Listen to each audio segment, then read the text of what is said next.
So, ayan, magandang hapon muli sa inyong lahat, mga madam, sir, mga boss, mga lods, mga lodi.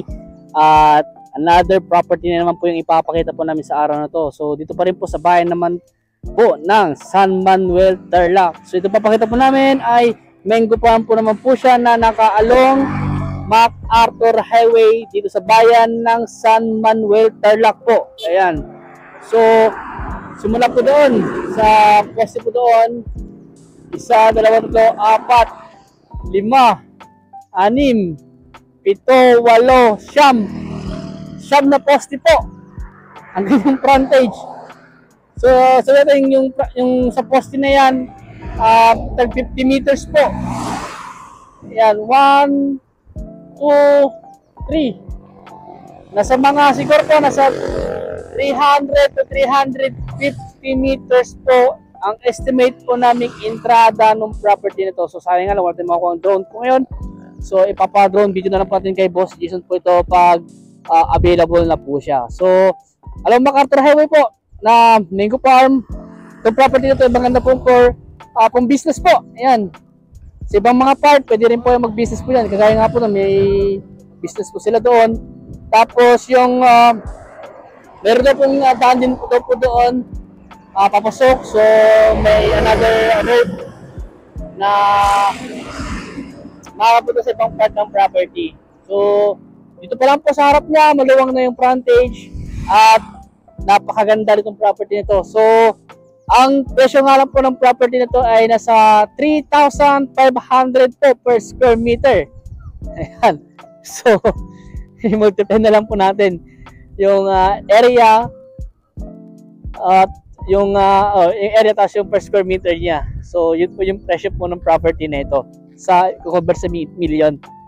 Ayan po. So dito nga po may mga power line na internet connection. Andiyan na po. At malapit tayo po ito sa T-Flex. Siguro mga nasa mga 5 minutes driving o baka wala pa po. Ayan, dahil sa part na yan, mungkada na po sa part na yan. At ano pa, yun nga po. Tapos dito yung way naman po na papunta po sa Carmen, Rosales, ayan, sa Baguio, sa Pangasinan, dyan sa part po na yan. So ito nga po, ang dami po dumadang mga sasakyan. At maganda po ito para for business din po talaga. So ito nga po, medyo masukal nga lang po. Hindi lang medyo talaga masukal po talaga. At meron pong bahay dito na unfinished na hindi na po tinuloy. Ayan po. So naka-level po siya sa kalsada. Ayan po, naka-level po yung loop, yung property sa kalsada. So di na po natin kailangan pang magtabon. Kung magtatabon lang po siguro mga wala pang 1 meter siguro. Kung sakaling gusto yung mas mataas yung property kaysa sa kalsada po, pwede naman po yun. So ayan, may mga truck na dumadaan. So ito po yung maganda rin po sa pang tracking, ayan, mga subdivision, pang industrial, commercial, at maganda rin po ito sa mga pang warehouse. Ayan po, maganda po siya. So ito po yung property. Mahaba yung frontage, nasa 300 to 350 meters yung kanyang entrada. So may mga bakod siya, kaso nga lang po yung bakod po niya kailangan nating iayos. Pero kung kayo po makakabili ay kailangan talagang i-develop po ito. So sa ngayon po ay hindi pa po na i-develop. So ang mangga po niya, ang puno daw po ng mangga po niya, ang estimate po ng source po namin na puno nasa mga 300 daw po. 300 na po na puno na mangga. Ayan, so di ko na po mapunta yung loob. Ano kaya pupunta? May mga bote naman dito baka makakapak tayo. Ayan. So yan po yung loob po ng property. Ayan. So ito po ay title property na po. Ayan po first po namin. Title property po siya. Ayan, mga pasok. So maganda po ito talaga para sa mga magbi-business po dyan. Ayan, so ito po yung ibang part ng property na ito. Ayan.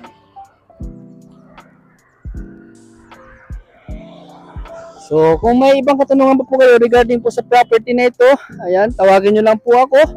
At kung gusto nyo puntahan po ng personal, sasamahan po namin kayo para makita nyo po ng personal itong property na ito at makapag-decide po kayo kung sakaling bibilhin nyo po o hindi po. Pero may mga option po naman tayo na property kung sakasakali po. Ayan. So ulitin ko po, ito po ay nga po 5 hektarya na ang presyo po niya ay 3,500 per square meter po.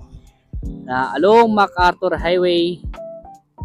At pasensya na po, hindi ko na mapuntahan yung ibang part dahil masukal. Baka mamaya mayroon po tayong makitang ano dyan, hindi ka nais-nais. Ay, bukas pala yung gate dito. Ayan, so try kong pasukin. Baka sakali may makita ko sa loob na magandang ano. Ayan, so masukal lang talaga. Opo, masukal. So wala rin po tayo makikitang view dahil masukal nga po talaga. Ayan. So at least siya po ang pinaka ano po natin dito na ano po siya, nakaunan po sa MacArthur Highway. Tapos yan po, marami na po kasi mga establishment po dito na nakatayo na dito sa along MacArthur Highway.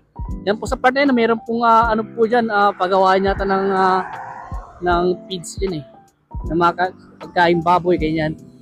Yan po, may mga ano po dyan. At namimili rin po ito ng palay ito yan, namimili rin po ng palay. Tapos meron pong school po dyan ng college, yun nga po yung cartel. At dito nga po sa part na ito, may mga establishment po dyan sa part na yan. May mga establishment na po dyan sa mga part po na yan. Yan po. So hanggang dito po muna. At maraming salamat po sa inyo lahat at God bless po.